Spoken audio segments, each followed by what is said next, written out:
മക്കളെ എന്താടാ പറ്റിയേ? കുറച്ചുപേരുടെ ജീവന് ഉത്തരം പറയേണ്ടി വരും. അവര് ജീവന് വേണ്ടി മല്ലിട്ടുകൊണ്ടിരിക്കുക. എന്താ മോനെ ഉണ്ടായത്? നിങ്ങളെല്ലാരും ഒന്ന് മാറിയെന്നേ.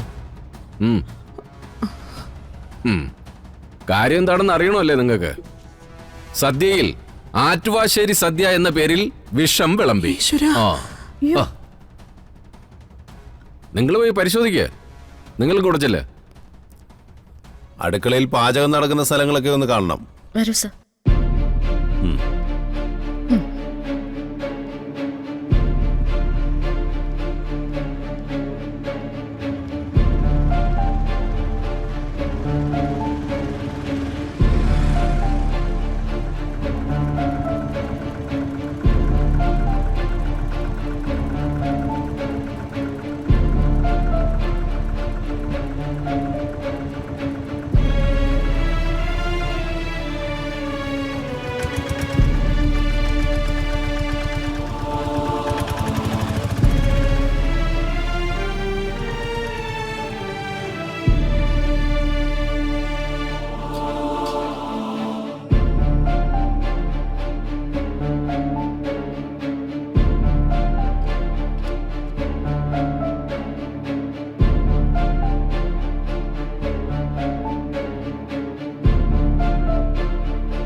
പാചകം ചെയ്യുന്ന അന്തരീക്ഷം വൃത്തിയുള്ളതാണ്.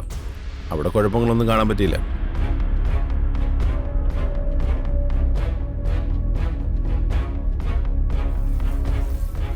പക്ഷേ ഫുഡ് പോയിസൺ ഉണ്ടായ സത്യമാണല്ലോ. ഇനി ഇവര് തുടരാതിരിക്കാനുള്ള നടപടി സ്വീകരിക്കണം. ഇതിന്റെ ഡീറ്റെയിൽസ് റിപ്പോർട്ട് വരുന്നിടം വരെ എന്തായാലും ഇവരെ വിലക്കേണ്ടി വരും. ഓക്കെ.